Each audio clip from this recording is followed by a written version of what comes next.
നമസ്കാരം. വട്ടമേശയിലേക്ക് വീണ്ടും ചർച്ച ചെയ്യുന്നത് കണ്ണൂർ രാഷ്ട്രീയം. പി ജയരാജനെതിരെ കേരള പോലീസും CBIയും ചുമത്തിയിരിക്കുന്ന UAPA ഗൂഢാലോചന കുറ്റം, കതിരൂർ മനോജ്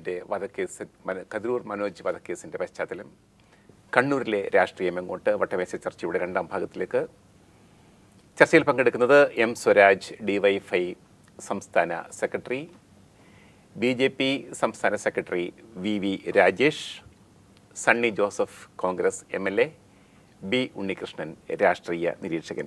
ഉണ്ണികൃഷ്ണൻ, എന്താണ് കണ്ണൂർ രാഷ്ട്രീയത്തിൻ്റെ? ഞാൻ ആദ്യം പറഞ്ഞു, കണ്ണൂർ രാഷ്ട്രീയം നമ്മുടെ കേരളത്തിൻ്റെ പൊതു രാഷ്ട്രീയത്തിൽ നിന്ന് വേറിട്ട് നിൽക്കുന്ന രാഷ്ട്രീയമാണ്. അവിടുത്തെ ജനങ്ങൾ, ഞാൻ കണ്ണൂർ ഒത്തിരി തവണ പോയിട്ടുണ്ട്. നേരത്തെ സ്വരാജ് ചൂണ്ടിക്കാണിച്ച പോലെ ഇന്ത്യ ടുഡേ ലേഖനമായിരിക്കുമ്പോൾ ഒരു മാസം ഒരു തവണയെങ്കിലും KT ജയകൃഷ്ണൻ മാഷ് വധിക്കപ്പെടുന്നതിന് ഒരു 4-5 ദിവസം മുമ്പ് ഞാൻ അദ്ദേഹമായിട്ട് സംസാരിച്ചതാണ്. അപ്പം ഞാൻ പിന്നീട് അടുത്ത ആഴ്ച അവിടെ ചെന്നപ്പം BJPക്കാരോട് പറഞ്ഞു, അയ്യോ സാറേ, കഴിഞ്ഞ ആഴ്ച ഞാനും ഉണ്ടായിരുന്നു ആ കൂട്ടത്തിൽ എന്ന്. അതേപോലെ ബോംബ് രാഷ്ട്രീയം, ഞങ്ങൾ ബോംബിൻ്റെ ഫോട്ടോകളൊക്കെ നേരിട്ടെടുത്ത് അത് നിയമസഭയിലൊക്കെ ഞാൻ ഏത് ബോംബാണെന്ന് ഞാൻ പറയുന്നില്ല, എന്നെ ബോംബ് ഉണ്ടാക്കുന്നവർ കൊണ്ടുപോയി. ഞാൻ വിചാരിച്ച് കാട്ടിലൊക്കെ കൊണ്ടുപോകാതിരിക്കുന്നു. ഞാനിപ്പം കവിത ഹോട്ടലിൽ താമസിച്ചു കണ്ണൂരിലെ. ഞാൻ സ്ഥിരമായിട്ട് താമസിക്കുന്ന ഹോട്ടലായിരുന്നു കണ്ണൂരിലെ. രാത്രിയിലെ പ്രവർത്തകർ വന്ന് ഞങ്ങൾ 3-4 ദിവസം താമസിച്ചിട്ടാണ് എനിക്ക് ബോംബ് ഉണ്ടാക്കുന്നത് കാണണം. അപ്പം ഞാനൊരു ടാക്സിയൊക്കെ ഏർപ്പാടി, നമ്മൾ സ്ഥിരമായിട്ട് വിളിക്കുന്ന ഒരു കാറുകാരൻ ധൈര്യമുള്ളവനാണ്. ഞാൻ പറഞ്ഞു, ഇത് അപകടമുള്ള സ്ഥലത്താണ് പോകുന്നത്, റെഡി ആയിട്ടിരിക്കണം, രാത്രി 10 മണി കഴിഞ്ഞിട്ട് നമുക്ക് പോകണം. അപ്പോൾ ഇവരൊക്കെ വന്നു. ഇവരെല്ലാ ദിവസവും രാത്രി വന്ന് എന്നോട് ബ്രീഫ് ചെയ്യും, ബോംബ് ഉണ്ടാക്കുന്ന വിധം, ഇത് പരിശോധിക്കുന്ന വിധം, ഇത് എഫക്റ്റീവാണോ, ഇതിൻ്റെ എഫിക്കസി പരിശോധിക്കുന്നത്. ബുള്ളറ്റ് മോട്ടോർ കൊണ്ടുപോയിട്ട് പുറകിലൊരാൾ ഇങ്ങനെ പിടിച്ചിരിക്കുക, അനങ്ങിയാൽ പാടില്ല, അനങ്ങിയപ്പോൾ ഇതുപോലെ പൊട്ടിക്കരിഞ്ഞു പോകും. എന്നിട്ട് കാട്ടിൻ്റെ അകത്ത് കൊണ്ടുപോയിട്ട് എറിയും, പാറയിൽ എറിഞ്ഞിട്ട് പറയും, എൻ്റെ സാറേ ഭയങ്കര ശബ്ദം കേട്ടോ, നമ്മൾ പേടിച്ചു പോകും. ഇതൊക്കെ സേവറി ഹോട്ടലിലെ പൊട്ടിച്ചത്. അതെ, ഞാൻ അങ്ങനെ ആരെയും കുറ്റപ്പെടുത്തി പറയല്ല, ആരെയും നമ്മൾ പ്രത്യക്ഷത്തായിട്ട് നിർത്തുന്നുമില്ല. പക്ഷേ അത്ഭുതം, എനിക്ക് ടാക്സി പിടിക്കണം സാറേ, ഇത് ടാക്സി ഒന്നും വേണ്ട, നഗരമധ്യത്തിലെ ഒരു കേന്ദ്രത്തിലേക്കാണ് ഭാരതിക്ക് എന്നെ കൊണ്ടുവന്നത്. അവർ ബോംബെല്ലാം കൊണ്ടുവന്നു. ആൾക്കാരൊക്കെ ഇപ്പോഴും എൻ്റെ സുഹൃത്തുക്കളാണ്, അന്ന് തന്നെ ബോംബ് കാണിച്ചവർ. ഞങ്ങൾ ഫോട്ടോ എടുത്തു, അതൊക്കെ വലിയ നിയമസഭയിലൊക്കെ വില വെച്ച് ബഹളം ഉണ്ടാക്കി. 90-94 ആ കാലഘട്ടത്തിൽ. ഉണ്ണികൃഷ്ണ, കണ്ണൂരിലെ രാഷ്ട്രീയം എങ്ങനെയാണ് ഇതുപോലെ വേറിട്ട് നിൽക്കുന്നത്? കണ്ണൂരിലെ രാഷ്ട്രീയത്തെക്കാൾ കൂടുതൽ കണ്ണൂർ എന്ന് പറയുന്ന ഒരു സാമൂഹിക അബോധ മനസ്സിനെ കുറിച്ചാണ് നമ്മൾ സംസാരിക്കേണ്ടതെന്ന് എനിക്ക് തോന്നുന്നു. അത് സാമൂഹ്യ ശാസ്ത്രപരമായ, മനഃശാസ്ത്രപരമായ ഒരു അല്ല, അത് തന്നെയാണ് ഞാൻ പറയാൻ ഉദ്ദേശിച്ചത്. ഒന്നാമത് നമ്മൾ എപ്പോഴും പറയുന്ന ഒരു അത് സാമൂഹ്യ ശാസ്ത്രപരമായിട്ടുള്ള സമീപനങ്ങളിലും പഠനങ്ങളിലും ഒരുപാട് കാണുന്ന ഒരു സംഗതി, ഇവർ 100% കമ്മിറ്റ്മെൻ്റ് ഉള്ള ഒരു ആളുകൾ, ഒരു ജനസഞ്ചയമാണ് ഈ മലബാർ കണ്ണൂർ എന്നുള്ളത്. സത്യസന്ധരാണ് അവർ, വളരെ അഫെക്ഷനേറ്റ് ആയിട്ടുള്ളവരാണ്. അതുകൊണ്ട് തന്നെ അവർ യാതൊരു വിധ അങ്ങനെ ഒരു രാഷ്ട്രീയ കാപട്യം അവരുടെ ഉള്ളിലില്ല. അതുകൊണ്ട് തന്നെ അവർക്ക് ഒരു രാഷ്ട്രീയ അഭിപ്രായ വ്യത്യാസം, ഭിന്നത എന്നൊക്കെ പറയുന്നത് വളരെ എക്സ്ട്രീം ആയിട്ടുള്ളൊരു സിറ്റുവേഷനാണ്. അങ്ങനെയുള്ളൊരു എക്സ്ട്രീം സിറ്റുവേഷനെ ഒരു പക്ഷേ അവരൊരു എക്സ്ട്രീം മെഷർ കൊണ്ടായിരിക്കാം നേരിടുന്നത് എന്നാണ് എനിക്ക് തോന്നുന്നത്. ഈ സ്വഭാവത്തിൽ എന്താണ് നമ്മൾ ഇന്ന് പറയുന്ന ഈ ടെലിവിഷന് വേണ്ടിയുള്ള ചില വഴക്കങ്ങൾ, ചില ചിരികൾ ഒന്നും നമ്മൾ ചിലപ്പോൾ കണ്ണൂർ നേതാക്കളിൽ നിന്ന് കാണാത്തതിൻ്റെ ഒരു കാര്യവും ഇതായിരിക്കുമെന്ന് ഞാൻ കരുതുന്നു. സണ്ണി ജോസഫൊക്കെ അതിനകത്ത് എക്സെപ്ഷനാണ്. അപ്പോൾ അത് ഇവരുടെ, എനിക്ക് തോന്നുന്നു ഇവരുടെ ജീനിലുള്ളൊരു പ്രശ്നമാണ്. പിന്നെ നമ്മൾ ഏറ്റവും അധികം വടക്കൻ വീരഗാഥകൾ അവിടെ എല്ലാം അംഗം വെട്ടിയല്ലേ തീർക്കുന്നത്, എല്ലാം തീർക്കുന്നത്. എല്ലാ തർക്കങ്ങളും അവർ കിഴിപ്പണം വെച്ച് അംഗം വെട്ടിയാണ് തീർക്കുന്നത്. മരിക്കുന്നത് ഏറ്റവും വലിയ അഭിമാനമായിട്ട് കാണുന്ന ചേകവൻ്റെ ഭൂമിയാണ്. അപ്പോൾ അതിൻ്റെ ഒരു കളക്റ്റീവ് അൺകോൺഷ്യസിൻ്റെ ഭാഗവും കൂടിയായിട്ട് വേണം നമ്മളിത് കാണാൻ. ഇടതുപക്ഷ പ്രസ്ഥാനങ്ങളിൽ ഇത്ര ശക്തമായിട്ട് അവിടെ വേരോടാൻ കാരണവും എനിക്ക് തോന്നുന്നു ഈ ഒരു പോരാട്ട വീര്യം അവൻ്റെ ഉപബോധ മനസ്സിൽ കിടക്കുന്നുകൊണ്ടാണ്. ഇടതുപക്ഷ പ്രസ്ഥാനം മാത്രമല്ല, നാഷണലിസ്റ്റ് മൂവ്മെൻറ്റ്, ഏറ്റവും വലിയ ദേശീയ പ്രസ്ഥാനങ്ങളുടെ ഒരു വേരോട്ടവും എല്ലാം കാണുന്നത് ഈ 100% കമ്മിറ്റ്മെൻറ്റോടു കൂടി ഒരു ആശയത്തോടോ ഒരു പ്രസ്ഥാനത്തോടോ ചേർന്ന് നിൽക്കാൻ ആ ജനതയ്ക്കുള്ള ഒരു മനഃശാസ്ത്രപരമായിട്ടുള്ള ഒരു ഘടന അതിനകത്ത് വളരെ പ്രധാനമാണ്. എന്നോട് നമ്മുടെ മരിച്ചുപോയ MN വിജയൻ മാഷ് ഈ വിഷയത്തെക്കുറിച്ച് ഒരുപാട് എന്നോട് ഞങ്ങളുടെ സ്വകാര്യ മീറ്റിങ്ങുകളിൽ എന്നോട് സംസാരിച്ചിട്ടുള്ളതാണ്. അദ്ദേഹം എപ്പോഴും പല കാര്യങ്ങളെക്കുറിച്ച് പറയുന്നത് കൂടെ ഇതിൻ്റെ ഒരുപാട് ഇൻസ്റ്റൻസസ് വെച്ച് അദ്ദേഹം ഇത് പറയാം. അദ്ദേഹം ബ്രഡൻ കോളേജിലൊക്കെ ഒരുപാട് നാൾ അധ്യാപകനായിരുന്നു, നമുക്കറിയാവുന്നു. അല്ല, ഈ കണ്ണൂരിലെ ജനങ്ങൾക്ക് ഞാൻ നോക്കിയിടത്തോളം വളരെ സ്നേഹവായ്പുള്ള അതിഥി സൽക്കാര പ്രിയരായ നല്ല മനുഷ്യരായിട്ടാണ് കാണുന്നത്. പക്ഷെ ഇതൊക്കെ ഒരു നന്മയുടെ ഭാഗമാണ് ചോദിക്കും ഇത്. അല്ല, ഇതൊക്കെ ഒരു ഒറ്റപ്പെട്ട സംഭവം എന്നല്ലേ നമുക്ക് കാണാൻ പറ്റുകയുള്ളൂ സണ്ണി ജോസഫ്? അല്ല, ചില ഇത് രാഷ്ട്രീയ തത്വശാസ്ത്രത്തിന്റെ പ്രശ്നമാണ്. രാഷ്ട്രീയത്തിൽ ജനാധിപത്യ മര്യാദകളും മൂല്യങ്ങളും മറന്നുകൊണ്ട് അധികാരം വെട്ടിപ്പിടിക്കുന്നതിന് വേണ്ടി ഇത്തരത്തിലുള്ള അക്രമങ്ങളെ, ആയുധങ്ങളെ ഉപയോഗപ്പെടുത്തുന്നു. ഇത് പരിശോധിക്കുമ്പോൾ കണ്ണൂരിൽ പലപ്പോഴും തെരഞ്ഞെടുപ്പ് അക്രമങ്ങൾ, AKG ആശുപത്രി തെരഞ്ഞെടുപ്പ്, കേരളത്തിൽ സഹകരണ സംഘങ്ങൾ പിടിച്ചെടുക്കുക, അൺഡെമോക്രാറ്റിക്കായി പിടിച്ചെടുക്കുക എന്നതിന് കുപ്രസിദ്ധി ആർജിച്ചൊരു മോഡലാണ് AKG തെരഞ്ഞെടുപ്പ്. MV രാഘവൻ എന്ന AKG ആശുപത്രിയുടെ സ്ഥാപകനെ അന്ന് ചെരുപ്പുമാല അണിയിക്കാൻ മാർക്സിസ്റ്റ് പാർട്ടിക്ക് സാധിച്ചു. അവിടെയാണ് അക്രമ രാഷ്ട്രീയം അല്ലെങ്കിൽ ജനാധിപത്യ വിരുദ്ധ തെരഞ്ഞെടുപ്പ് സമീപനം തുടങ്ങുന്നത്. പരിയാരം മെഡിക്കൽ കോളേജ്, രാഘവൻ ആരംഭിച്ച പരിയാരം മെഡിക്കൽ കോളേജിൽ നിന്ന് രാഘവൻ സ്ഥാനാർത്ഥിയായിരിക്കുമ്പോൾ ആ സ്ഥാനാർത്ഥിയെ പിന്തിരിപ്പിക്കാൻ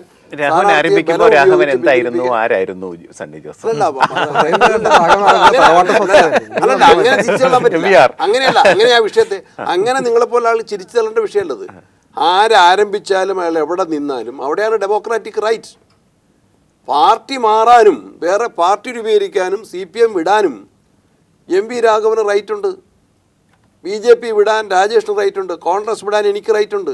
ആ റൈറ്റിനെ കോൺഗ്രസ്സുകാർ അംഗീകരിക്കണം. അതാണ് ജനാധിപത്യം. സ്വതന്ത്രമായിട്ടുള്ള തെരഞ്ഞെടുപ്പും ജനാധിപത്യ പ്രവർത്തന സ്വാതന്ത്ര്യവും അതിനെ അംഗീകരിക്കാൻ പ്രധാനമായും മാർക്സിസ്റ്റ് പാർട്ടി തയ്യാറായിട്ടില്ല. അതാണ് വിഷയം. അതിൻ്റെ ചരിത്ര പശ്ചാത്തലം അതാണ്. അവിടെ മറ്റ് രക്തത്തിൻ്റെ അതൊക്കെ ഇപ്പോൾ ചരിത്രകാരന്മാർ വ്യാഖ്യാനിക്കുന്ന കണ്ണൂരിലെ ഈ പോരാട്ടം രാഷ്ട്രീയ പ്രബുദ്ധത കൂടുതലുണ്ട്. പ്രബുദ്ധത അല്ലെങ്കിൽ രാഷ്ട്രീയ അന്ധത എന്ന് വേണമെങ്കിൽ വിശേഷിപ്പിക്കാം. രാഷ്ട്രീയ വിശ്വാസ പ്രമാണങ്ങൾ ഉറച്ചു നിൽക്കുന്നു എന്ന് വേണമെങ്കിൽ പറയാം. രക്തസാക്ഷികളെ ഉണ്ടാക്കാനും അതുപോലെ തന്നെ ക്രിമിനൽ പുള്ളികളെ ഉണ്ടാക്കാനുമുള്ള രാഷ്ട്രീയ നേതൃത്വത്തിൻ്റെ അതിൻ്റെ ബെനിഫിറ്റ് ആർക്കാണ് പോകുന്നത്? അതിൻ്റെ ബെനിഫിറ്റ് അക്രമ രാഷ്ട്രീയത്തിലൂടെ തെരഞ്ഞെടുപ്പ് ഫലങ്ങളെ അട്ടിമറിക്കാൻ പോളിംഗ് ബൂത്തിൽ എന്നുവേണ്ട കണ്ണൂരിലേക്ക് സെൻട്രൽ ഫോഴ്സ് വേണമെന്ന് ഈ ഇലക്ഷനിൽ ഞങ്ങൾ പറയാൻ പോവുക. കഴിഞ്ഞ ഇലക്ഷനിലും പറഞ്ഞു.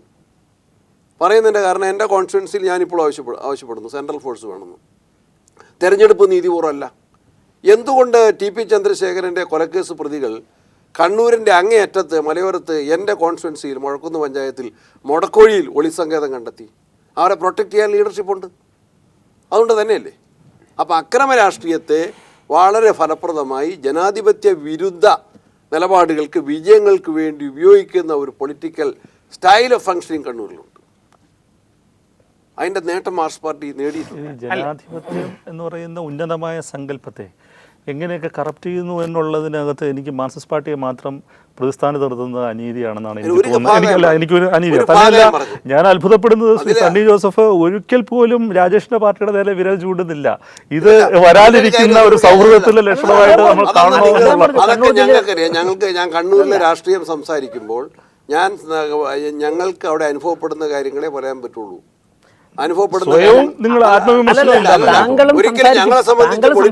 ഞങ്ങളെ സംബന്ധിച്ച് പൊളിറ്റിക്കൽ ഒപ്പോണന്റ് രാജ്യത്ത് BJP തന്നെയാണ്. രാജ്യത്ത് ബംഗാളിൽ കോൺഗ്രസും CPM-ഉമായിട്ട് ധാരണ വേണം BJP-ക്കെതിരെ എന്ന് ആഗ്രഹിക്കുന്നവരാ. ഞങ്ങൾ ആഗ്രഹിക്കുന്ന ആൾ തന്നെയാണ്. CPM എതിർത്താലും ഞങ്ങൾ അതിനാഗ്രഹിക്കുന്നവരാ. നമ്മുടെ ഉണ്ണികൃഷ്ണൻജി പറഞ്ഞപ്പോഴേക്കും അദ്ദേഹം തുടക്കത്തിലേ പറഞ്ഞു ഞാനൊരു ഇടതുപക്ഷ അനുഭാവിയാണെന്ന് പറഞ്ഞുകൊണ്ട് തന്നെയാണ് അദ്ദേഹം പറഞ്ഞത്. അദ്ദേഹവും ജനറൽ കേരളത്തിലെ ഇക്കാര്യങ്ങൾ സംസാരിക്കുമ്പോഴേക്കും ഒരു ഭാഗം മാത്രമേ കാണുന്നുള്ളൂ. CPM-ന്റെ ഭാഗത്തുനിന്നുണ്ടാകുന്ന അസഹിഷ്ണുതയോ ഒന്നും അദ്ദേഹം കാണുന്നില്ല. ഇപ്പോൾ തിരുവനന്തപുരത്ത് എന്താ സംഭവിച്ചത്? കണ്ണൂർ അവിടെ നിൽക്കട്ടെ, നമ്മൾ കണ്ണൂർ ചർച്ച. തിരുവനന്തപുരത്ത് TP ശ്രീനിവാസനോട് SFI-കാർ പറയുന്നു അങ്ങോട്ട് പോകരുത്, അദ്ദേഹം കാറ് കൊണ്ടുപോകാൻ നടന്നു പോകുന്നു. അദ്ദേഹം നടന്നു പോയപ്പോൾ ഞങ്ങൾ അങ്ങോട്ട് പോകരുതെന്ന് പറഞ്ഞാൽ താങ്കൾ പോകാൻ പാടില്ല, അദ്ദേഹത്തിനെ മർദ്ദിക്കുന്നു. എന്ത് ക്രൂരമായ ഒരു മനസ്സാണ് ഉള്ളത്. ഏത് ടൈപ്പിലുള്ള പൊളിറ്റിക്കൽ എഡ്യൂക്കേഷൻ ആ കുട്ടികൾക്ക് കൊടുക്കുന്നത്. രാജേഷ്, ഞാൻ ഉൾപ്പെടെയുള്ളവർ അതിനെ അപ്പോൾ തന്നെ ഫേസ്ബുക്കിലൂടെ ഒക്കെ അവലംബിച്ചവരാണ്. ഞാൻ താങ്കളുടെ പറഞ്ഞ ഞാൻ കഴിഞ്ഞു. ഇക്കാര്യത്തിലെ CPM നേതൃത്വവും ഖേദം പ്രകടിപ്പിച്ചിട്ടുണ്ട്. സാർ ഞാനൊന്ന് പറയട്ടെ സാർ, ഞാനൊന്ന് കംപ്ലീറ്റ് ചെയ്യട്ടെ സാർ. ആദ്യത്തെ ദിവസം CPM പോളിറ്റ് ബ്യൂറോ മെമ്പറുടെ ഭാഗത്ത് നിന്ന് വന്നത് അക്രമം ചെയ്തവർക്ക് സംരക്ഷിക്കുന്ന രീതിയിലുള്ള, നമ്മളെല്ലാം തന്നെ പൊതുപ്രവർത്തനം നടത്തുന്നവരാണ്, കണ്ണടച്ചിരുട്ടാക്കാൻ നമുക്ക് അത് സാധിക്കില്ല. എന്തുകൊണ്ട് CPM പോളിറ്റ് ബ്യൂറോ, എന്തുകൊണ്ട് ബഹുമാനപ്പെട്ട ശ്രീ പിണറായി വിജയന്റെ മനസ്സിൽ അത് തള്ളിക്കളയണമെന്നുണ്ടായിരുന്നെങ്കിൽ ആ സമയം അദ്ദേഹം കേരളത്തിൽ നല്ല പരിചയമുള്ള രാഷ്ട്രീയ പ്രവർത്തനം, അദ്ദേഹം അത് ചെയ്തില്ല. പിറ്റേ ദിവസം സമൂഹത്തിന്റെ 4 ഭാഗത്തുനിന്ന് എതിർപ്പുകൾ വന്നതും തെരഞ്ഞെടുപ്പ് മുന്നിൽ കണ്ടും അവരുടെ ജാഥ നടക്കുക പ്രത്യേക സാഹചര്യങ്ങളുണ്ട്, അദ്ദേഹം അതിനെ മാറ്റി പറഞ്ഞു. അതിനും വേറെ പ്രശ്നമുണ്ട്. പിന്നെ വേറൊന്ന്, ഇപ്പോൾ പിണറായി വിജയൻ തള്ളിപ്പറഞ്ഞോ ഇല്ലേ എന്നുള്ളതിനേക്കാൾ ഞാൻ മനസ്സിലാക്കുന്നത് SFIയുടെ ജില്ലാ ജോയിൻറ്റ് സെക്രട്ടറി ആയിരുന്നല്ലോ. ഏതു തരത്തിലുള്ള രാഷ്ട്രീയ വിദ്യാഭ്യാസമാണ് SFI ഇവരുടെ നേതാക്കൾക്ക് കൊടുക്കുന്നത്? എന്തായാലും SFIയുടെ ഒരു പ്രോസസ്സിൽ കുറേ ദിവസം വർഷങ്ങളോളം ജീവിച്ചു വന്ന ഒരു വ്യക്തിയാണല്ലോ ഈ തെറ്റ് ചെയ്യുന്നത്. അപ്പോൾ കൊടുക്കുന്ന പൊളിറ്റിക്കൽ എഡ്യൂക്കേഷൻ അസഹിഷ്ണുതയുടേതാണ്. എന്നിട്ട് ബഹുമാനപ്പെട്ട ശ്രീ പിണറായി പിറ്റേ ദിവസം പാലക്കാട് നടത്തിയ പത്രസമ്മേളനത്തിൽ പറഞ്ഞത് വിദേശ സർവകലാശാലകളെ ഇവിടെ വരാൻ ഞങ്ങൾ അനുവദിക്കുകയില്ല. വിദേശ സർവകലാശാലകൾ ഇന്ത്യയിൽ വരണമോ വേണ്ടോ എന്നുള്ളതിനെക്കുറിച്ച് തീരുമാനമായിട്ടില്ല. പല സ്ഥലങ്ങളിൽ ചർച്ചകൾ നടക്കുന്നു. പക്ഷേ ഇത് പറയുന്ന നേതാക്കന്മാരുടെ മക്കളൊക്കെ തന്നെ വിദേശ സർവകലാശാലയിൽ പഠിക്കാൻ ഞാനതിനെതിരല്ല, പഠിക്കുന്നതിന് വിദ്യാഭ്യാസം നേടുന്നതിന്. പക്ഷേ ഈ നേതാക്കന്മാരുടെയൊക്കെ തന്നെ മക്കൾ പഠിക്കുന്നത് വിദേശ സർവകലാശാലയല്ല. അതായത് ഒരിക്കലും നടത്താൻ ഞാൻ അതിലേക്ക് പോകുന്നില്ല. ഞാൻ പറയുന്നത് ഒരിക്കലും അവർക്ക് നടത്താൻ പറ്റാത്ത ഒരു പ്രത്യയശാസ്ത്രം അവർ അടിച്ചേൽപ്പിക്കാൻ ശ്രമിക്കുന്നതിൻ്റെ ഫലമായിട്ടാണ് ഇങ്ങനെയൊക്കെയുള്ള സംഭവങ്ങൾ ഉണ്ടാകുന്നത്. ഇല്ല, കുറച്ച് സമയം തരണം. ഇപ്പോൾ ഈ വിദേശ യൂണിവേഴ്സിറ്റിയെ കുറിച്ചൊക്കെ ഇങ്ങനെ വിവരക്കേട് പറയാൻ പാടില്ല. ഞങ്ങൾ വിദേശ യൂണിവേഴ്സിറ്റിക്കല്ല എതിര്. ഞാൻ അതങ്ങ് പറഞ്ഞേക്കാം. ആരും വിദേശത്ത് പോയി പഠിക്കുന്നതിനുമല്ല എതിര്. കേരളത്തിലെ യൂണിവേഴ്സിറ്റികളെ സെൻറ്റർ ഓഫ് എക്സലൻസ് ആക്കി മാറ്റണം, ഇതിൻ്റെ നിലവാരം ഉയർത്തണം, ഇതിനെ തകർത്തിട്ട് കച്ചവടം നടത്തരുത്, അതാ പറയുന്നത്. അത് മനസ്സിലാകാത്തതുപോലെ നടിച്ചാൽ എനിക്കൊന്നും പറയാനില്ല. TP ശ്രീനിവാസനെ അടിച്ചതിനെ തള്ളി പറഞ്ഞവരാണ് നമ്മളൊക്കെ. ആദ്യം അവിടെ വന്ന മുതിർന്ന നേതാവ് മാപ്പ് പറയുകയാണ് ചെയ്തത്. പക്ഷേ ഇത് പറയുമ്പോൾ അതാ പറഞ്ഞത്, അദ്ദേഹത്തെയാണ് ഉദ്ദേശിച്ചത്. അപ്പൊ ഞാൻ പറയുന്നത് ഇത് പറയുമ്പോൾ നമ്മൾ എല്ലാറ്റിനെയും ഒരുപോലെ കാണണ്ടേ? അതെ, ഞാൻ പറഞ്ഞ എല്ലാറ്റിനെയും ഒരുപോലെ കാണണ്ടേ?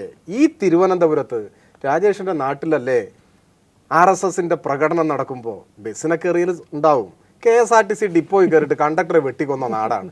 ഞാൻ ചോദിക്കുന്ന വേറെ ഏതെങ്കിലും ഒരു സംഘടനയുടെ സമരമുഖത്ത് TP ശ്രീനിവാസൻ പോയാലും ഇതായിരിക്കില്ല അനുഭവം. ഞാൻ ന്യായീകരിക്കല്ല, എവിടെയും ഇങ്ങനെ ഉണ്ടാവരുതെന്നാണ് പറയുന്നത്. അത് രണ്ടും തെറ്റെന്ന് നമുക്ക് പറയാൻ പറ്റണം. ആ രൂപത്തിലേക്ക് മാനസികമായി വളരണം. അതവിടെ നിൽക്കട്ടെ. ഇപ്പം MM മണിയുടെ പ്രസംഗത്തെക്കുറിച്ച് പറഞ്ഞു, ആ പ്രസംഗവും പറഞ്ഞതും തെറ്റ്. അദ്ദേഹം ജയിലിൽ കിടന്നു. അതുപോലെ MM ഹസൻ പറഞ്ഞു പത്രസമ്മേളനം നടത്തിയിട്ട് ഞങ്ങളും കൊന്നിട്ടുണ്ട്. നിങ്ങൾ ആരെയാ കൊന്നതെന്നൊന്ന് ചോദിച്ചോ ഒരു പോലീസിനെ വിട്ടിട്ട്? ഇതാണ് ഡ്യുവൽ ജസ്റ്റിസ്, ഇരട്ട നീതി. മനസ്സിലായില്ലേ? അല്ല, നിങ്ങൾക്കത് പറയാം, ഇതാണ് ഇരട്ട നീതി. ഇതിനെയാണ് ഞങ്ങൾ എതിർക്കുന്നത്. പിന്നെ പാർട്ടി അവിടെ നിന്ന് നിർമ്മാർജ്ജനം ചെയ്യും ജനങ്ങളെന്നൊക്കെ പറഞ്ഞു. ഞാൻ അതിനെക്കുറിച്ചൊന്നും കൂടുതൽ വിശദീകരിക്കുന്നില്ല. ഞാനൊരു കാര്യം പറയാം. കണ്ണൂരിൽ ഇപ്പോൾ സംഭവിക്കുന്നത് എന്താ? ഇവരുടെ ജില്ലാ പ്രസിഡന്റായിരുന്ന വാസുമാഷ് ഇപ്പോൾ ഞങ്ങളുടെ കൂടെ വന്നു. സെക്രട്ടറി അശോകൻ ഞങ്ങളുടെ കൂടെ വന്നു. RSSന്റെ നേതാവായിരുന്ന സുധീഷ് ഞങ്ങളുടെ കൂടെ വന്നു. അപ്പം നിർമ്മാർജ്ജനം ചെയ്യപ്പെടുന്നതും ഇതിൻ്റെ എല്ലാം പേരിൽ ഒറ്റപ്പെടുന്നതും ഞങ്ങളല്ല. അത് ഇവരെ വിരൽ പിടിപ്പിച്ചിട്ടുണ്ട്. അത് സ്വയം പരിശോധിക്കേണ്ടതാണ്. പാപ്പിനിശ്ശേരിയിലെ ഇന്നലത്തെ കൊലപാതകത്തെക്കുറിച്ച് പറഞ്ഞു. അത് ദയവായിട്ട് രാജേഷ് അങ്ങനെ പറയരുത്, അത് ഉപയോഗിക്കരുത്. കാരണം എന്താണെന്നറിയോ? ഈ ഗവൺമെൻറ്, നിങ്ങളെ ഗവൺമെൻറ് വന്നതിന് ശേഷം നിങ്ങളെ കുറ്റപ്പെടുത്തല്ല, 1581 പേര് മരിച്ചു, കൊല്ലപ്പെട്ടു. ഇന്നേക്ക് ഈ കൊല്ലപ്പെട്ടവരിൽ മഹാഭൂരിപക്ഷവും കേരളത്തിൽ ജീവിക്കുന്നവരല്ലേ. അവർക്ക് രാഷ്ട്രീയമുണ്ട്, കൊന്നവർക്കും രാഷ്ട്രീയമുണ്ട്. പക്ഷെ അത് പൊളിറ്റിക്കൽ മർഡർ ആണോ? ഇന്ന് പുറത്തിറങ്ങിയ മലയാള മനോരമ പത്രം, ഒരിക്കലും ഞങ്ങളെ സഹായിക്കുന്ന പത്രമല്ലല്ലോ, കണ്ണൂർ എഡിഷൻ ഈ കൊലപാതകം റിപ്പോർട്ട് ചെയ്തിട്ടുണ്ട്. വാർത്ത എന്താ സംഭവം? ഞാൻ കൊല്ലപ്പെട്ട ആളെ കുറിച്ച് മോശമായി പറയുന്നില്ല. രാഷ്ട്രീയമല്ല, പൊളിറ്റിക്കൽ അല്ല, വിഷയം മറ്റൊന്നാണ്. വേണമെങ്കിൽ നിർബന്ധിച്ചാൽ പറയാം. അത് മനോരമ റിപ്പോർട്ട് ചെയ്തിരിക്കുന്നു. എന്നിട്ട് നിങ്ങൾ പറയുകയാണ് കൊല്ലപ്പെട്ട ആൾക്ക് ഇവരുടെ പാർട്ടിയോട് ബന്ധവും പ്രതികൾക്ക് ചിലപ്പോൾ ഇടതുപക്ഷ പാർട്ടിയോട് ബന്ധം ഉണ്ടാവാം. അത് വെച്ചിട്ടോ ഇത് പൊളിറ്റിക്കൽ മർഡർ എന്ന് പറഞ്ഞാൽ അത് വില കുറഞ്ഞ ആരോപണമാണ് എന്ന് മാത്രമേ എനിക്ക് പറയാറുള്ളൂ. പിന്നെ നമ്മൾ തമ്മിലുള്ള തർക്കത്തിൽ ഇടയ്ക്ക് വളരെ എനിക്കൊരു കൗതുകരായി തോന്നുന്നു. അതൊക്കെ പഴയ സംഭവമല്ലേ, മമ്പ്രതിമാരൻ മറ്റേതൊക്കെ. അപ്പൊ എത്ര കൊല്ലം മുമ്പ് വരെയുള്ളത് പറയാം എന്ന് പറഞ്ഞാൽ എനിക്ക് സൗകര്യം.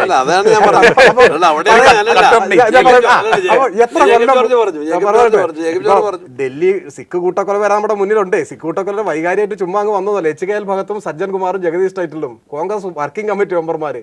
സത്യനാമയവായിയുടെ കേസിൽ എന്താ സ്ഥിതി? നേരിട്ട് നിൽക്കുക കഴുത്തറുത്തെടുക്കാനേ. എന്നിട്ട് രോമത്തിന് പോറലേറ്റിട്ടില്ല ടൈറ്റിലറുടെയും ഭഗത്തിന്റെയും സജ്ജൻ കുമാറിന്റെ ഒന്നും. എന്നിട്ട് ഇവിടെ വന്നിട്ട് പ്രസംഗിക്കുക പഴയ സംഭവം പറയുന്നില്ല. പഴയ സംഭവം ഈ സമീപ സമയത്ത് പറയാമല്ലോ. എന്താ ഹനീഫയുടെ സംഭവം തൃശ്ശൂര്? ലാൽജി ആരാ? മധു ആരാ? വെട്ടി കുത്തി കൊല്ലല്ലേ ഭാര്യയുടെ മുന്നിൽ, വീട്ടിൽ ഉമ്മാന്റെ മുന്നിൽ. ഉമ്മയെ പോയി കണ്ടു ഞാൻ. നിങ്ങൾ ഗ്രൂപ്പിൻ്റെ പേരിൽ സ്വന്തം കൊടി പിടിക്കുന്നവനെ കൊല്ലാൻ മടിക്കാത്ത മനസ്സുള്ള നിങ്ങൾ ഇങ്ങനെയാണ് ഇങ്ങനെ പറയുന്നത്. അപ്പോൾ ഷേക്സ്പിയറുടെ ഒരു പ്രയോഗമുണ്ട്, അവനവനോടെങ്കിലും സത്യസന്ധത പുലർത്തണമെന്ന്. പറയുമ്പോൾ കുറച്ച് പൊതുവായ ഒരു പരിപാടി എല്ലാ ഞങ്ങളെ കോൺഗ്രസ് ഞങ്ങളെ കൊന്ന നിങ്ങൾക്ക് എന്താ നിങ്ങൾ എന്നോട് ചോദിച്ചാൽ എനിക്ക് മറുപടി ഇല്ല. പക്ഷെ കൊല്ലപ്പെട്ടവരുടെ മാതാവ് പരാതി കൊടുത്തിരിക്കുന്നു നിങ്ങളെ മുഖ്യമന്ത്രിക്ക്. നിങ്ങളുടെ മന്ത്രിസഭയിൽ ഒരു മന്ത്രിയാണ് ഇതിൻ്റെ പിന്നിൽ, അന്വേഷിക്കണം. അന്വേഷിച്ചോ? കേസെടുത്തോ? എന്താ നിങ്ങൾ ചെയ്യുന്നത്?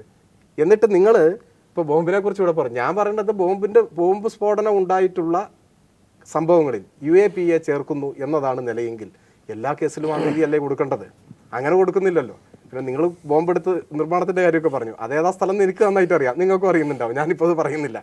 അപ്പോൾ ഞങ്ങൾക്ക് വിറച്ചു പോയ സംഭവമാണ്. അതെ, അത് ഞാൻ പറയുന്നു. സുധാകരനെ കുറിച്ച് പറഞ്ഞത്, സുധാകരൻ മാനസാന്തരപ്പെട്ട നല്ല കുട്ടിയായിട്ട് ജീവിക്കും പറഞ്ഞു. ഞാൻ ഒരൊറ്റ കാര്യം പറഞ്ഞോട്ടെ, സുധാകരനെ കുറിച്ച് വേണേൽ ചർച്ച ചെയ്യാം. അല്ല, നിങ്ങൾ പറഞ്ഞുകൊണ്ട് മാത്രം ഞാൻ അദ്ദേഹത്തെ വ്യക്തിപരമായിട്ട് ആക്രമിക്കാനൊന്നും ഉദ്ദേശിക്കുന്നില്ല. ഒരു സംഭവം പറയാം. ഞാൻ ഇവരുടെ ജില്ലാ കമ്മിറ്റി മെമ്പർ പുഷ്പരാജൻ ഒരു പരാതി സുധാകരനെതിരെ കൊടുത്തു. പരാതിയുടെ ഉള്ളടക്കത്തിലേക്കൊന്നും ഞാൻ പോകുന്നില്ല, ഒന്നും പറയില്ല, അത് പുറത്ത് പറയാൻ കൊള്ളത്തില്ല, അതൊന്നും ഞാൻ പറയില്ല.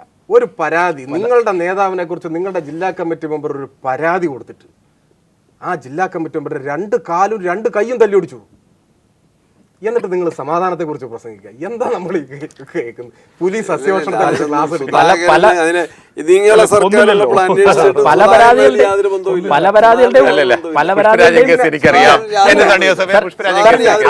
പല പരാതികളുടെ ഉള്ളിലേക്ക് പോകാൻ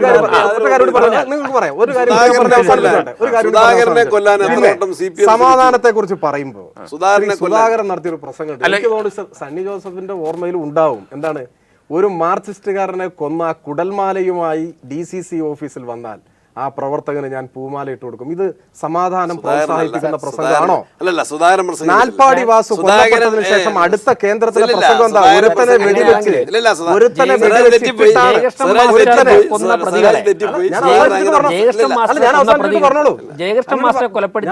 പറഞ്ഞോ, നിങ്ങൾക്കും പറയാം. ഞാൻ അവസാനിച്ചിട്ട് പറയാം, ഞാൻ പറഞ്ഞ അവസാനിപ്പിക്കാം. അപ്പൊ ഞാൻ പറയുന്നത് ആ സുധാകരനാണ് ഇപ്പോൾ ഇദ്ദേഹം മനംമാറ്റം വന്നു എന്ന് പറഞ്ഞാൽ ഏറ്റവും സന്തോഷിക്കുന്ന ആൾ ഞാനാണ്. പിന്നെ ഇത് പറയുമ്പോൾ EP ജയരാജന്റെ തലയിൽ ഇപ്പോഴും വെടിയുണ്ട്. രാത്രി ഉറങ്ങണമെങ്കിൽ ഓക്സിജൻ മാസ്കാ. ജനിച്ചപ്പോൾ വെടിയുണ്ട് ഉണ്ടായിരുന്നില്ല, എങ്ങനെ വന്നു എന്ന് എല്ലാവർക്കും അറിയാം. അപ്പം അതുകൊണ്ട് നമ്മളെല്ലാം, എൻ്റെ അഭിപ്രായം, ഇനിയെങ്കിലും എല്ലാ അക്രമത്തെയും തള്ളി പറയുക, അത് മുഖം നോക്കാതെ തള്ളി പറയുക, ആര് കൊല്ലപ്പെട്ടാലും അതിനെ അപലപിക്കുക. ആ ഒരു മനസ്സിലേക്ക് എന്താ വരാത്തത്? ഞാൻ പറഞ്ഞുതരാം. ഇവിടെ സുധാകരനെ കുറിച്ച് നേരത്തെ പറഞ്ഞു, കുടൽമാലയുമായി CPM-കാരൻ്റെ കുടൽമാല. സുധാകരൻ അങ്ങനെ പറഞ്ഞിട്ടില്ല. അതുപോലെ തന്നെ മട്ടന്നൂരിലെ നാൽപ്പാടി വാസു കേസിലും സുധാകരൻ്റെ നിരപരാധിത്വം ഞാൻ പറഞ്ഞതിനല്ല സ്വരാജ് മറുപടി പറഞ്ഞത്. എന്തിന് സുധാകരൻ കൊല്ലിക്കണം? സുധാകരൻ്റെ ഗൺമാനാണ് വെടിവെച്ചത്, അത് അഡ്മിറ്റഡ് ഫാക്റ്റാണ്. കോടതി അത് തലനാരിഴകി പരിശോധിച്ചതാണ്, എന്ത് സാഹചര്യത്തിൽ വെടിവെച്ചെന്ന് എന്ന്. ഗൺമാനാണ്. പിന്നെ എന്തിനും ഗൺമാൻ എന്തിന് തോക്ക് എന്ന് ചോദ്യം വരുന്നുണ്ട്. ചോദിച്ചാൽ കോടതി വേണ്ട. അത് ഞാനത് വിചാരണ കോടതിയിൽ സുധാകരൻ്റെ അഭിഭാഷകനായിട്ട് ഞാൻ ഹാജരായത്, MN സുകുമാരൻ നായർ എന്ന സീനിയർ ഹൈക്കോടതി വക്കീലിനോടൊപ്പം. കോടതി പരിശോധിച്ചത് അത് സുധാകരനെ വെറുതെ വിട്ടതാണ്. സുധാകരന് നേരെ എത്ര വട്ടം ആക്രമണം ഉണ്ടായി സുധാകരനെ കൊല്ലാൻ പേരാവൂരിൽ. സുധാകരൻ്റെ കാറിന് ബോംബെറിഞ്ഞ് സുധാകരനെ കൊലപ്പെടുത്താൻ വേണ്ടി എത്ര സമയത്ത് പരിശ്രമങ്ങൾ ഉണ്ടായിട്ടുണ്ട്. സുധാകരൻ്റെ ജീവന് നേരെ ഭീഷണി ഉയർന്നിട്ടില്ലേ? എത്ര പ്രാവശ്യം ഉണ്ടായിട്ടുണ്ട്. താഴെ ചൊവ്വ ഗേറ്റിൽ വെച്ച് സുധാകരൻ്റെ കാറ് തകർത്തില്ലേ? സുധാകരൻ്റെ കാറിലുണ്ടായിരുന്ന ജ്യേഷ്ഠനെ, അന്നത്തെ ആ ഡ്രൈവർ ആരാന്നറിയാമോ? പേരറിയാമോ? ആ ഡ്രൈവർ ഇപ്പൊ പറഞ്ഞു എന്താണെന്നറിയാമോ? അങ്ങനെ ഇപ്പൊ ആളുകളെ എത്ര പേരെ അറിയാവുന്ന കാര്യമാണ്. എനിക്കറിയില്ല. നിങ്ങൾ പറഞ്ഞ ആ വാക്ക് ഒരിക്കലും സുധാകരൻ പറഞ്ഞിട്ടില്ല. മറ്റൊരു അല്ല, സ്വരാജ് പ്രസംഗത്തിന്റെ കാര്യം പറഞ്ഞില്ലേ? സ്വരാജ് പ്രസംഗം പറഞ്ഞുകൊണ്ടാണ് ഇപ്പോൾ ജയകൃഷ്ണൻ മാസ്റ്റർ കൊന്ന കേസിലെ പ്രതികൾക്ക് അതേ സ്കൂളിൽ ഒരു സ്വീകരണം നൽകി. സുപ്രീം കോടതി വെറുതെ വിട്ടതിന് ശേഷം സ്വീകരണം മതി. അന്ന് ആ പ്രദീപൻ പ്രസംഗിച്ചത് പാർട്ടി പറഞ്ഞാൽ ഇതുപോലെ എത്രായിരം കൃത്യങ്ങൾ ചെയ്യാനും ഞങ്ങൾ തയ്യാറാണെന്ന് പാർട്ടി കൊടുത്ത സ്വീകരണത്തിൽ പ്രസംഗിച്ചതാണ്. ഒരു രാഷ്ട്രീയ പാർട്ടിയാണ് ചെയ്യുന്നത്. മറ്റൊന്ന്, ശ്രീ ജയരാജൻ്റെ അരിയിൽ ഷുക്കൂർ വധക്കേസിൽ CBI അന്വേഷണത്തിന് വിട്ട ആ കേസിൽ ഹൈക്കോടതി എന്താ പറഞ്ഞതെന്ന് പറയും? നാട്ടുരാജാക്കന്മാർ നിയമം നടപ്പിലാക്കുന്ന അവസ്ഥ വന്നാൽ അത് ജനാധിപത്യത്തിന് ഭൂഷണമല്ല. അദ്ദേഹത്തെ CPM ജില്ലാ സെക്രട്ടറി ഉൾപ്പെടെ ഇരുന്നിട്ട് വിചാരണ നടത്തി മൊബൈൽ ഫോണിലൂടെ ഫോട്ടോ അയച്ചു കൊടുത്തിട്ടാണ് ഒരു ചെറുപ്പക്കാരനെ വെട്ടി കൊല്ലുന്നത്. ഞാൻ പറയുന്നത് ഒരു കേസിലല്ല, 2 കേസുകളിൽ CBI അന്വേഷണം നേരിടുകയാണ്. ഈ കൊലപ്പ് കേസിൽ മറ്റൊന്ന് ഇപ്പോൾ സ്വരാജിനും ഇദ്ദേഹത്തിനൊക്കെ അറിയാമല്ലോ, കണ്ണൂർ ജില്ലയിൽ എനിക്ക് നേരിട്ട് അനുഭവമുള്ളത് BJP-യുടെയും RSSൻ്റെയും പ്രമുഖ നേതാക്കന്മാർ കണ്ണൂർ ജില്ലയിലൂടെ യാത്ര ചെയ്യുമ്പോഴേക്കും അവർക്ക് 2-3 വാഹനങ്ങളുടെ അകമ്പടിയോടുകൂടി എസ്കോർട്ടോടുകൂടി. എന്നാൽ കേരളത്തിൽ മറ്റൊരു ജില്ലയിലും ഞങ്ങൾ തന്നെ കണ്ണൂർ ജില്ലയിൽ പോയി കഴിഞ്ഞാൽ, പ്രത്യേകിച്ച് ഇപ്പോൾ ജ്യേഷ്ഠ മാസ്റ്റർ, ഞാൻ യുവമോർച്ച പ്രസിഡന്റ് ആയിരുന്നപ്പോൾ എല്ലാ വർഷവും ഡിസംബർ മാസം 1-ാം തീയതി ജ്യേഷ്ഠ മാസ്റ്റർ വീട്ടിലെത്താറുണ്ട്. പോകുമ്പോഴേക്കും CPM-ൻ്റെ കേന്ദ്രങ്ങളിലൂടെയാണ് പോകുന്നതെങ്കിൽ ഞങ്ങൾ രാവിലെ അവിടെ എത്തുന്നത് മുതൽ തിരിച്ച് റെയിൽവേ സ്റ്റേഷനിൽ വരുന്നത് വരെ അവിടെ BJP-യുടെ പ്രവർത്തകരോ അല്ലാന്നുണ്ടെങ്കിൽ പോലീസ് സംവിധാനത്തിൻ്റെ അകമ്പടിയോടെ മാത്രമേ യാത്ര ചെയ്യാൻ സാധിക്കുന്നുള്ളൂ. എന്നാൽ കേരളത്തിൽ മറ്റ് 13 ജില്ലകളിൽ ഈ പ്രശ്നം വരുന്നില്ല. അപ്പോൾ CPM-ൻ്റെ പ്രമുഖ നേതാക്കന്മാരുടെ ഈറ്റിലമായിട്ടുള്ള അവരുടെ പ്രവർത്തന കേന്ദ്രമായിട്ടുള്ള സ്ഥലങ്ങളിൽ മാത്രം ഇത്തരത്തിലുള്ള ഒരു അസഹിഷ്ണുതയും അസ്വസ്ഥതയും ഉണ്ട് എന്നുള്ളതിനെക്കുറിച്ച് ഒരു തുറന്ന ചർച്ച ചെയ്യാൻ CPM തയ്യാറാകും. ഒറ്റ കാര്യം പറയാം. ഒന്ന്, ഈ കണ്ണൂർ ജില്ലയെ ഒറ്റതിരിച്ച് എന്തോ ഒരു കുറ്റകൃത്യങ്ങളുടെ കേന്ദ്രമാണ് എന്ന നിലയിൽ അവതരിപ്പിക്കുന്ന രീതി തീർത്തും നിർഭാഗ്യകരമാണ്. അങ്ങനെയല്ല, നമുക്കെല്ലാം അറിയുന്നതാണല്ലോ കണ്ണൂർ. മാത്രമല്ല, ഞാൻ ഈ പറഞ്ഞ ക്രൈം റെക്കോർഡ്സ് ബ്യൂറോയുടെ കണക്കെടുത്താൽ എത്ര വർഷത്തെ എടുത്താലും അതിൽ 1-ാം സ്ഥാനത്ത് നിൽക്കുന്ന ജില്ല കണ്ണൂരല്ല കുറ്റകൃത്യങ്ങളുടെ കാര്യത്തിൽ. പറയട്ടെ പൊളിറ്റിക്കൽ എടുത്താലും കേരളത്തിൽ പൊളിറ്റിക്കൽ മർഡറുകൾ നിങ്ങൾ എത്ര കൊല്ലത്തെ കണക്ക് പറയുമെന്ന് എനിക്കറിയില്ല, എല്ലാ ജില്ലയിലും ഉണ്ട്. കണ്ണൂരിൽ തിരിച്ചടിയും ഉണ്ടാവുന്നുണ്ട്. അതിനുള്ള പ്രത്യേക സാഹചര്യമുണ്ട്. ഞാനിപ്പോൾ ഈ ഇരിപ്പിൽ സമയമുണ്ടെങ്കിൽ ഓരോ ജില്ലയിലെയും രാഷ്ട്രീയ കൊലപാതകങ്ങൾ ഈ സമീപകാലത്തുള്ളത് പറയാം. കണ്ണൂർ മാത്രമല്ല. അപ്പോൾ കണ്ണൂരിനെ ഒറ്റ തിരിഞ്ഞ് ആക്രമിക്കുന്നത് പ്രത്യേകമായി ഗൂഢലക്ഷ്യമുണ്ട്. പിന്നെ രാജേഷ് കൂടെ അകമ്പടി കൂട്ടി സഞ്ചരിക്കുന്നു. അത് രാജേഷിൻ്റെ ആത്മവിശ്വാസത്തിൻ്റെ പ്രശ്നമാണ്. അത് രാജേഷിൻ്റെ പാർട്ടി ചിലപ്പോൾ രാജേഷിന് കൊടുക്കുന്ന ഒരു സന്ദേശമായിരിക്കും ആവട്ടെ. പക്ഷേ അവിടെ ഒരു RSSകാരനോ BJP-കാരനോ തനിച്ച് യാത്ര ചെയ്യാൻ പറ്റാത്തൊരു ലോകമാണത് എന്ന് പറഞ്ഞാൽ അത് തീർത്തും തെറ്റായിട്ടുള്ളൊരു കാര്യമാണ്. അങ്ങനെ പറയുന്നത് ഉചിതമല്ല, അത് ശരിയുമല്ല. പിന്നെ അവരുടെ പാർട്ടി നേതാക്കന്മാർ തന്നെ ഇപ്പോൾ ജയരാജനെ വെട്ടിക്കൊല്ലാൻ ശ്രമിച്ച പ്രമുഖരായിട്ടുള്ള ആളുകൾ തന്നെ പിന്നെ CPM-ലേക്ക് വരിക ചെയ്തത്. അവരെ പാർട്ടിയിലേക്ക് കൊണ്ടുവരുന്ന പ്രവർത്തനത്തിനാണ് നേതൃത്വം കൊടുത്തിട്ടുള്ളത്. ഈ മനോജിന്റെ വധവുമായി ബന്ധപ്പെട്ട് അതിനുശേഷം ഞങ്ങളുടെ PK കൃഷ്ണദാസൻ, V മുരളീധരൻ നയിച്ച 2 ജാഥകളുണ്ടായിരുന്നു. ഞങ്ങൾ കണ്ണൂർ ജില്ലയിലെ എല്ലാ പ്രദേശങ്ങളിലും പോകാൻ തീരുമാനിച്ചു. അതിൻ്റെ അടിസ്ഥാനത്തിൽ ഒരു ദിവസം രാവിലെ മലപ്പട്ടം പഞ്ചായത്തിൽ ഞാൻ ഉള്ള പൊതുയോഗത്തിൽ ആദ്യം പൈലറ്റ് സംസാരിക്കാണ്ട് ഞാനാണ് തീരുമാനിച്ചു പോയത്. V മുരളീധരൻ എൻ്റെ പിന്നാലെ വന്നു. എൻ്റെ ജീവിതത്തിൽ ഞാൻ ചെന്നപ്പോഴേക്കും ചുറ്റും നിൽക്കുന്ന ആൾക്കാരെ ഒന്നും കാണാതെ പാരാമിലിറ്ററി ഫോഴ്സ് ഞങ്ങൾക്ക് ചുറ്റും. ഞാൻ അതിശയിച്ചു പോയി. ഒരു 1000 പോലീസുകാരെ, എന്നെപ്പോലെ ഏറ്റവും ജൂനിയർ ലെവലിൽ ഒരു പ്രവർത്തകൻ പ്രസംഗിക്കുമ്പോൾ 1000 പോലീസുകാരെ മാത്രമേ എനിക്ക് കാണാൻ സാധിക്കുകയുള്ളൂ. കേരളത്തിൽ വേറെ ഒരു സ്ഥലത്തുമില്ല. എന്തേ കണ്ണൂർ ജില്ലയിൽ ഇങ്ങനെ ഇത് BJP-കാർ തന്ന അകമ്പടിയല്ലോ, കേരള പോലീസ് ഉണ്ടാക്കി. എന്തേ കേരളത്തിൽ മലപ്പട്ടം പഞ്ചായത്തിലും CPM-ൻ്റെ ശക്തി കേന്ദ്രങ്ങളിൽ മാത്രം ഇത്ര പാരാമിലിറ്ററി ഫോഴ്സ്? ആദ്യമായിട്ടാണ് CPM-നെതിരെ ഒരു പ്രസംഗം അവിടെ നടക്കുന്നത് എന്നാണ് അന്ന് അവിടെ നിന്ന് പോലീസ് ഓഫീസർമാരിൽ നിന്നും പത്രപ്രവർത്തകരിൽ നിന്നും എനിക്ക് കിട്ടിയ വിവരം. കണ്ണൂരിൽ എങ്ങനെ സംഭവിക്കുന്നു? മലപ്പട്ടത്തെ CPM പോലീസിനെ കണ്ട് പേടിച്ചിട്ട് ഇയാളെ ഒന്നും ചെയ്തു.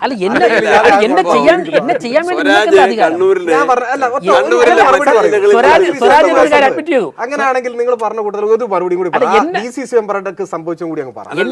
ഇപ്പൊ സ്വരാജ് പറഞ്ഞു, ഈ കണ്ണൂർ ജില്ലയിലെ മറ്റു ജില്ലകളിൽ നിന്ന് വ്യത്യസ്തമായിട്ട് ഒന്നുമില്ല എന്ന് പറയുമ്പോൾ തന്നെ ഇതിന്റെ ഉത്തരവാദി ആരാന്ന് വ്യക്തമാണ്. അങ്ങനെയല്ല, ഞാൻ ഒരു ജില്ലയിൽ വ്യത്യസ്തമായി ജനാധിപത്യ ധ്വംസനങ്ങളുണ്ട്, അക്രമങ്ങളുണ്ട്, കൊലപാതകങ്ങളുണ്ട്, ബോംബ് നിർമ്മാണമുണ്ട്. ആ നിർമ്മിച്ച ബോംബിനെ കുറിച്ചാണ് ഇദ്ദേഹം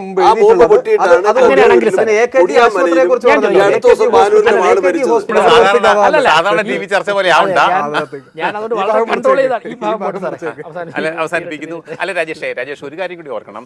ഇതേ P ജയരാജനെയാണ് RSSകാർ ഒരു തിരുവോണ ദിവസം വെട്ടി നുറുക്കി ആ മനുഷ്യന്റെ കൈയും കാലും ഒക്കെ നശിപ്പിച്ചത്. ഇല്ല, നമുക്ക് മറുപടി വേണ്ട.